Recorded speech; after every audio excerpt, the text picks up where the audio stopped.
Think you know when stuff happened? Think again. These 20 microfacts mess with the dates you memorized and show how history's timeline is stranger than it looks. Most of us have a mental map of history, a neat timeline where mammoths are ancient, Rome is old, and the Middle Ages were just dark. But what if that map is wrong? What if the past is folded, twisted, and connected in ways you've never imagined? We're about to shatter that timeline with 20 facts that prove history is far stranger than you think. Let's start with a big one. Woolly mammoths were still roaming the earth while humans were building some of the world's most famous ancient monuments. Here's why that changes everything.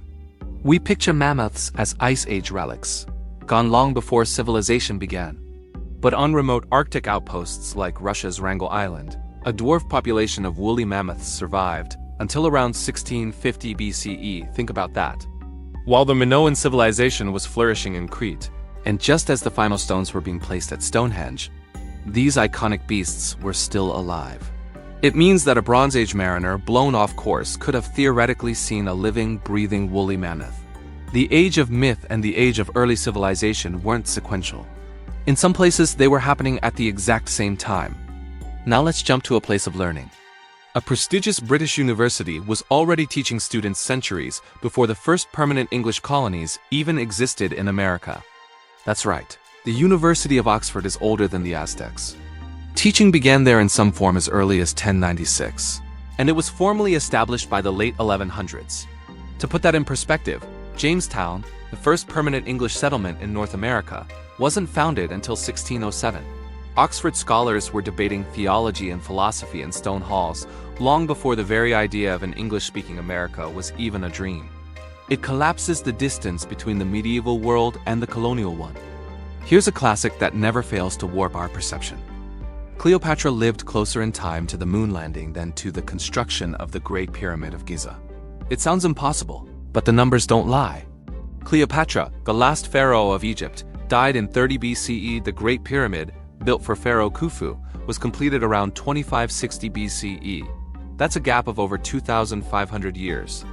Now, consider the time between Cleopatra's death and the Apollo 11 moon landing in 1969. That's just under 2,000 years. So the world of pyramids and pharaohs was more ancient to Cleopatra than she is to us. She was a modern ruler in a kingdom haunted by a past so distant it was already the stuff of legend. When you think of the guillotine, you probably picture the French Revolution. Turbulent crowds, powdered wigs, and the 18th century. But the guillotine wasn't a relic abolished centuries ago. The final legal execution by guillotine in France took place in 1977. The man executed, Hamida Jandoubi, died the same year Star Wars was released. While the world was listening to disco and using the first Apple II computers, this grim symbol of revolutionary terror was still in use by a modern Western nation. It's a chilling reminder of how recently some supposedly historical practices actually ended. In our hyper-connected world, the selfie seems like a quintessential 21st century invention. But selfies actually predate digital cameras by about 150 years. In 1839, a young chemist and photography enthusiast in Philadelphia named Robert Cornelius set up his camera, ran into the frame, and stood still for over a minute. The result was the world's first ever photographic self-portrait.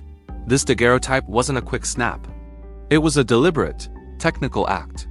But the impulse to turn the lens on oneself is as old as the medium itself. The selfie isn't new. Only the technology is. The story we all learn is that Christopher Columbus discovered America in 1492, but Europeans had already reached North America almost 500 years before he was even born. Around the year 1000, Norse seafarers, the Vikings, sailed from Greenland and established a settlement at Lamso Meadows in modern-day Newfoundland, Canada. Archaeological evidence confirms their timber-framed buildings and iron smithing. They didn't stay long, but their presence proves that transatlantic voyages were possible and had been achieved centuries before Columbus's celebrated and far more consequential journey. Imagine walking into a market and paying for your groceries not with coins or cards, but with chocolate. It sounds like a child's fantasy, but for the Aztecs, chocolate quite literally used to be currency. The Aztec Empire and other Mesoamerican cultures used cacao beans as a medium of exchange. They were valuable, portable, and could be counted. A turkey might cost 100 beans, while a single tomato might be worth just one. This wasn't just a bartering system. It was a sophisticated form of commodity money, making the rich aroma of chocolate the smell of commerce itself. The labor strike feels like a modern invention, a product of the Industrial Revolution and union movements. But the first recorded labor strike in history happened in ancient Egypt. In approximately 1152 BCE, during the reign of Ramesses III, the artisans building the royal tombs in the Valley of the Kings laid down their tools. Their government rations of grain and oil were severely late. Papyrus records detail their protest. They marched out of their village, sat down near the temples, and declared, "We are hungry." They refused to work until they were paid. This action, over 3,000 years ago, shows that the struggle for fair compensation is a timeless human story. Great centers of learning seem to follow empires, but sometimes they precede them. The University of Bologna in Italy, one of Europe's oldest universities, predates the entire Mongol Empire. Founded around 1088, Bologna was a hub of legal and intellectual studies when the Eurasian steppe was still a patchwork of disparate tribes. It wasn't until the early 1200s, over a century later, that Genghis Khan would unite those tribes and forge one of the largest land empires in history. While Mongol horsemen were conquering Asia, students in Bologna were already poring over ancient Roman law, their university a beacon of continuity in a rapidly changing world. We tend to think of ancient wonders as being separated by vast gulfs of time. But two of the most iconic, Stonehenge and the Great Pyramid of Giza, are surprisingly close contemporaries. The main construction phase of Stonehenge's massive stone circle is dated to around 2500 BCE. The Great Pyramid was finished just a few decades earlier, around 2560 BCE. This means that as Egyptian engineers were perfecting the logistics of raising multi-ton blocks in the desert, people in Neolithic Britain were undertaking their own monumental engineering feat, dragging bluestones hundreds of miles. They weren't in contact, but they shared a moment in humanity's grand ambition to build for eternity. The destruction of the Library of Alexandria is one of history's most lamented tragedies, a single, catastrophic fire that wiped out the ancient world's knowledge. But that famous one fire story is a dramatic oversimplification. The truth is, the decline and fall of Alexandria's great libraries was a slow, painful process that happened over centuries. It suffered damage during Julius Caesar's Alexandrian War, neglect under different rulers, purges of pagan texts by early Christians, and further destruction during later conquests. There was no single day where all knowledge was lost. It was a death by 1,000 cuts, a gradual erosion of a cultural treasure. We often study ancient history in regional silos. Rome over here, China over there. But for a few crucial centuries, two of the world's greatest superpowers ruled at the exact same time and barely ever met. The Roman Empire in the west and the Han Dynasty in the east were contemporaries, both reaching their peak of power and influence from roughly the 1st century BCE to the 2nd century CE. They knew of each other through the long and treacherous Silk Road, trading goods like Roman glass for Chinese silk. They were the two dominant forces on the planet, separated by vast geography, each referring to the other as a near-mythical empire at the far end of the world. Think paper money is a relatively modern convenience? Think again. Paper money existed in East Asia centuries before Europeans even widely used paper for writing, let alone for currency. In 7th century Tang Dynasty China, merchants began using paper promissory notes called flying money to avoid carrying heavy metal coins over long distances. By the 11th century, the Song Dynasty government was issuing the world's first state-printed paper currency. Marco Polo was astonished when he saw it in the 13th century. Europe wouldn't widely adopt paper money for another 400 years. When you stand before a gleaming white statue in a museum labeled Romang C 1st century, you assume it's ancient. But many of these so-called ancient statues are actually younger than buildings from the 1800s. Why? Because centuries of restoration, cleaning, and sometimes outright recarving have altered them. In the 19th century, it was common practice to fix broken statues, adding new noses, arms, and polishing them to a pristine finish that the original artists never intended. In some cases, what you're seeing is more a Victorian interpretation than an authentic Roman artifact. Context is everything. Here's a quick pop quiz.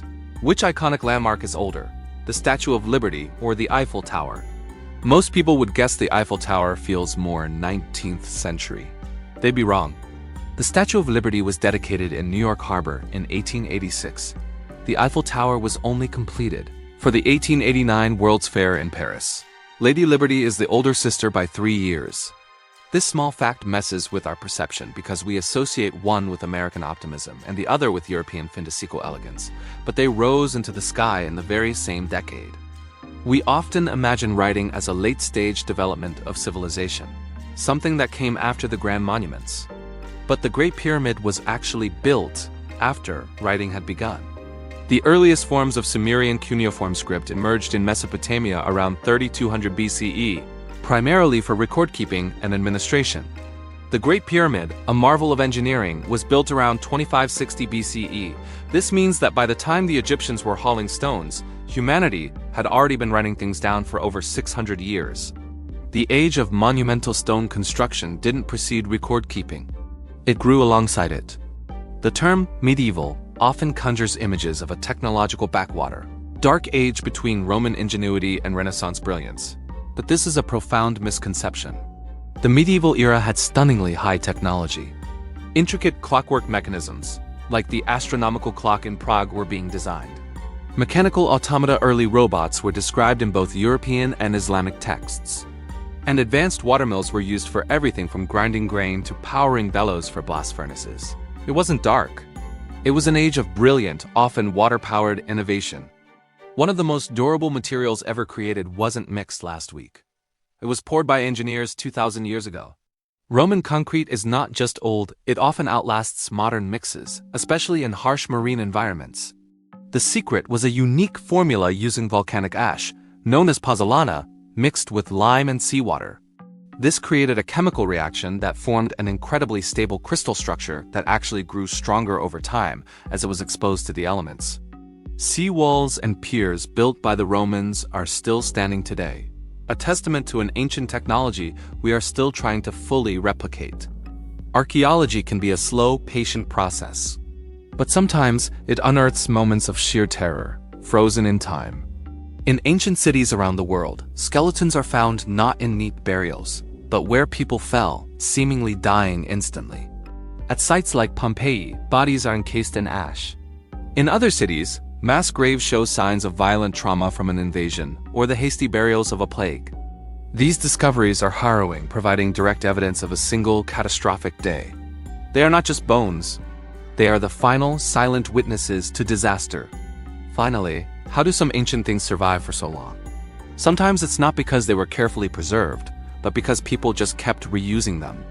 Monuments were turned into fortifications, Roman columns were incorporated into medieval churches, and ancient coins were restruck with the face of a new king. Texts survived because monks copied them onto new parchment. This continuous reuse is why certain artifacts can feel out of place, appearing contemporary with much later eras. The past isn't a sealed box. It's a living collection of objects and ideas, constantly being recycled, reinterpreted, and woven into the fabric of the future. So the next time you picture history as a straight line, remember the mammoths and the pyramids, Cleopatra and the moon landing, the Vikings and Columbus. The past is a messy, interconnected web, far more surprising and complex than we give it credit for. And the more we look, the more our neat and tidy timelines begin to break. Thanks a ton for watching. If you enjoyed this video, give us a thumbs up, subscribe, and share it with your friends. Your support means the world and helps us create more awesome content.